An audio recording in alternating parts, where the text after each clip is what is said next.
എടാ ഞാനിവിടെ ഡാഡിയുടെ ഷോപ്പ് വരെ വന്നിരിക്കട്ടോ. ഡാഡിയെ അക്കൗണ്ട്സിൽ കുറച്ചൊന്ന് ഹെൽപ്പ് ചെയ്യാൻ വന്നതാ. എന്തായാലും വീട് ഇത്ര ദൂരെ ആയത് നന്നായി. കുറച്ച് തള്ളിയാലും ആരും അറിയില്ലല്ലോ. ഈ അപ്പന് വല്ല സ്വർണ്ണക്കടയോ ബ്യൂട്ടി ഐറ്റംസ് വിൽക്കുന്ന ഷോപ്പോ വല്ലതും തുടങ്ങിയാ പോരായിരുന്നോ? ഇത് കുറെ അരിയും പച്ചക്കറിയും ഉണക്ക വെണ്ടക്കയൊക്കെ. ആന്റിയാ? ആന്റി നിന്റെ 1/2 കിലോ പഞ്ചസാര വേണം.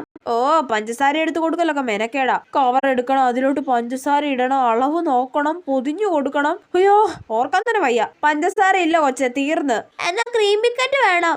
അതും തീർന്ന്. എന്നെ ആന്റിന്ന് വിളിച്ചതല്ലേ, നിനക്ക് ഇനി ഒരു കുന്തം ഇവിടുന്ന് തരത്തില്ല. അല്ല പിന്നെ ക്രീം ബിക്കറ്റ് അവിടെ ഇരിക്കുന്നുണ്ടല്ലോ. ആ അതെ, ഷോയ്ക്ക് വെച്ചേക്കുന്നതാ, തിന്നാൻ പറ്റത്തില്ല. പ്ലാസ്റ്റിക്.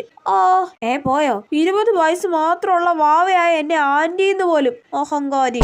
ആ കൊച്ചെന്തിനാ മോളെ വന്നേ? ആ അതെ അപ്പ 500 രൂപയ്ക്ക് ചില്ലറ വേണോന്ന്. ഞാൻ കൊടുത്തില്ല. ഓ അതിനാണോ? വേണ്ട കൊടുക്കണ്ട. ഡാഡി, അപ്പൊ എന്റെ ഡ്യൂട്ടി കഴിഞ്ഞു. ഞാൻ 200 രൂപ എടുക്കുവാണ്. അപ്പൊ ഓക്കെ, ബൈ. ഷടാ